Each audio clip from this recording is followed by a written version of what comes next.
On July 9, President Trump nominated widely respected D.C. Circuit Judge Brett Kavanaugh to the U.S. Supreme Court.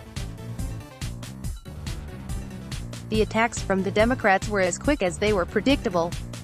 But, in addition to the standard litany of Roe v. Wade, hyperventilation and the predictions that Jim Crow is returning, a new line of argument soon developed. Democratic leader Chuck Schumer said that Judge Kavanaugh believed in broad presidential authority that was just off the deep end, and that Senate Democrats would make this a major issue in their opposition to his confirmation. While the Democrats may indeed use this as a line of attack, it appears more likely that the opposite is true. In fact, belief in the broad power of the executive is more deeply rooted in the legislative and judicial branches, who have helped create it, than it is in Kavanaugh. What Kavanaugh has demonstrated is that he is a textualist with a deep respect for the U.S. Constitution's separation of powers as the best protection of our liberty. The best example of this is Kavanaugh's writings on how much deference the courts should grant to the executive branch agencies, or, as they have come to be called, the administrative state. The administrative state has always been an uncomfortable fit in the American system of separated powers.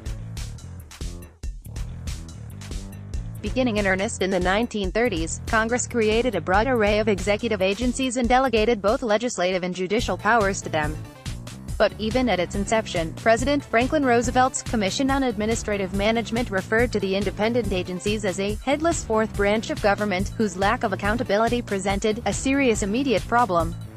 In the intervening years, Congress has continued to delegate broad swaths of its legislative powers to an exponentially increasing executive branch, all the while complaining that the president is becoming too powerful. The Supreme Court has continually added to the problem by showing great deference to the executive branch agencies in their interpretations of the law. The linchpin of the court's deference is known as Chevron deference, named after the Supreme Court's 1984 decision in Chevron v. NRDC, which also became a flashpoint in Justice Neil Gorsuch's confirmation. Under Chevron, unless Congress has unambiguously spoken on a topic, the courts must defer to an agency's reasonable interpretation of the law. The courts must defer to the agency even if the court would have reached a different conclusion. The courts must also defer even if the agency has 100% changed its position, and finally, the courts must defer even if the agency is deciding the scope of its own power. The court's Chevron doctrine is very accommodative to expansive executive power. This is the yardstick by which Kavanaugh should be measured. Rather than continue the judiciary's obeisance to the executive branch, Kavanaugh questioned Chevron's basis and the way in which the court applies it in a Harvard Law Review article that is sure to be scrutinized in his confirmation hearing.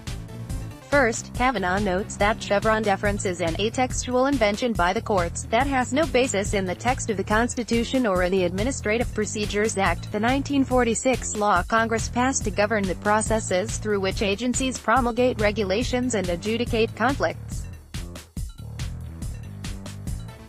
Kavanaugh argues Chevron seems to mock the language of the APA, which makes clear that the reviewing court, not the agency, shall decide all relevant questions of law, interpret constitutional and statutory provisions, and determine the meaning or applicability of the terms of an agency action. Second, Kavanaugh notes that Chevron encourages the executive branch, regardless of which party controls it, to be extremely aggressive in seeking to squeeze its policy goals into ill-fitting statutory authorizations. Kavanaugh argues that today's partisan gridlock encourages the president to stretch his authority to attain his policy goals through agency regulations, since it is so difficult to get his agenda enacted by Congress, and that, with Chevron in the mix, that inherent aggressiveness is amped up significantly. Finally, and most importantly, Kavanaugh concludes that Chevron is nothing more than a judicially orchestrated shift of power from Congress to the executive branch. Given Kavanaugh's skepticism about how the courts have enabled the expansion of the executive branch's power through Chevron, it is hard to imagine this new line of attack will carry Schumer and his colleagues very far.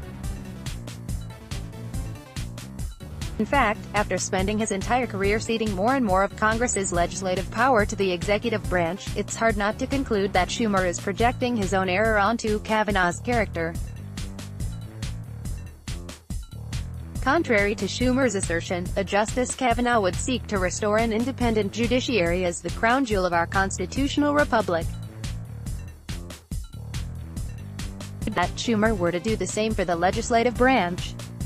Patrick Pirtle is Director of Legislative Affairs for the Faith,